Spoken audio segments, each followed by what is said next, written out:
And joining us now with more on the tense situation in Judea and Samaria is Itamar Marcus, founder and director of Palestinian Media Watch. Thank you for joining us. Thank you for inviting me.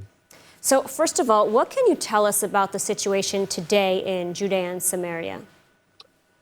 So the situation today is very tense, and what's happened is that going back a number of months, Mahmoud Abbas and the Palestinian Authority were very, very weak. In the polls, they were very, very weak. There was tremendous opposition to Abbas. In order to strengthen himself, he and the Fatah party started inciting terror, initiating terror, called on their Fatah members to go out and get involved in terror. And they did. And what's happened is now it's gotten completely out of hand to the point where it actually threatens the stability of the Palestinian Authority, which wasn't stable in the first place. And now it seems like Abbas is trying to rein them in a little bit. At least that's what he's telling Israel. And we've yet to see if he will succeed in calming down the terror that he himself was responsible for in the first place. And now, why has Nablus emerged as sort of the center of these clashes?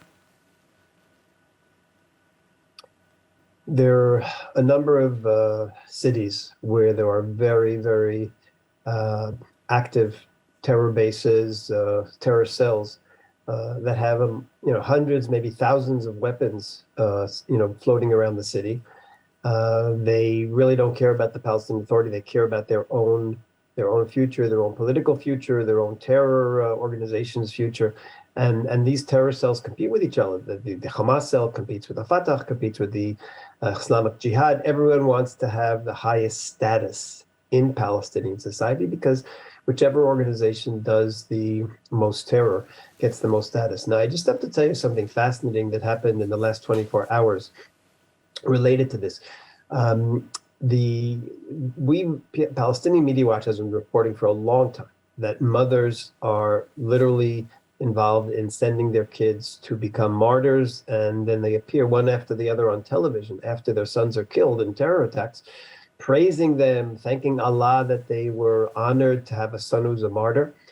And in response to this, the governor of Nablus actually issued a statement yesterday, and I just want you to hear it. He said, quote, "There are abnormal mothers who send their sons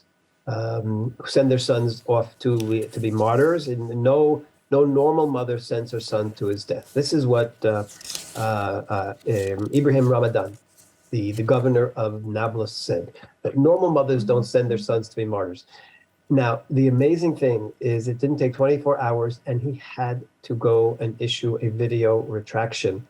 The status of martyrs and the glory that they attach to it, and the parents, fathers, mothers going on TV, it's part of a Palestinian tradition. Oh, we're so proud our child is a martyr. We're so proud our child is a martyr. That he literally had to issue a retraction, and he issued a 7.5-minute video today where he said he didn't mean, of course, the martyrs' mothers are the most important people, et cetera, et cetera. What it's saying is just the incredible hole that Palestinian leadership have built for their people by the leadership having videos promoting martyrdom, and the leadership's talking about martyrdom, and the religious leaders talking about the rewards of the martyr for so many years. They have literally created a society where somebody can't condemn a mother for sending her child to die without getting into trouble. And this is one of the many holes that the Palestinian Authority has dug for itself. And it's going to take years or generation at least for this mentality that was this evil and hateful and self-hateful mentality that the Palestinian Authority has created. It's going to take them a generation to grow out of it. It's inconceivable. I mean, we've seen nightly raids in Judea and Samaria as part of Operation Breaking the Wave. And yet the terror waves keep coming. As you mentioned, the Palestinian mothers sending their children to carry out terror attacks. I mean, is Operation Breaking the Wave having any effect? I think it's having an effect. What keeps a wave going for a very long time is when they have, for their perspective, successes and they end up killing Israelis. the waves that started 2014, 2015, and then the other ones, when they have success, because then what we see is the killings of the Israelis and the funerals are shown on Palestinian TV and on the social media, on the Facebook pages of Fatah, and everybody's celebrating, and then everyone wants to be like the successful terrorist. Right now, there have only been unsuccessful terrorists for a very long time, and that really puts a damper on it. So I think the army has to keep doing what it's doing. It has to get the terrorists in their homes before they leave, and that's the only way this is going to stop. And we know that we've had shooting attacks repeatedly, sometimes 2 a day for quite a while, but thank God they haven't been successful. I hope they aren't successful, and if they end up losing enough people, hopefully it'll actually pour some cold water on their fervor for terror. And yet, we're now in the midst of the Jewish high holiday. Sukkot is coming up, and many Israelis are traveling both abroad and around Israel.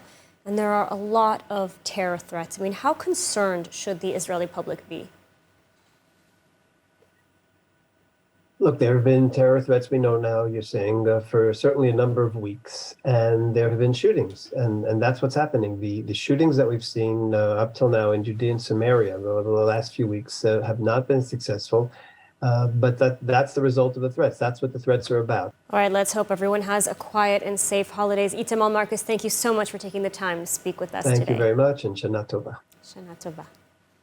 Hi everyone, it's Emmanuel Kadosh. I wanted to invite you all to subscribe to ILTV Plus, where you can find our daily news and updates about Israel.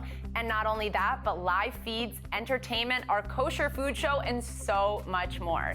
Needless to say, your subscription to ILTV Plus helps us grow and create more content while also supporting the state of Israel. Our app is available on all platforms and devices, so I'll see you guys there.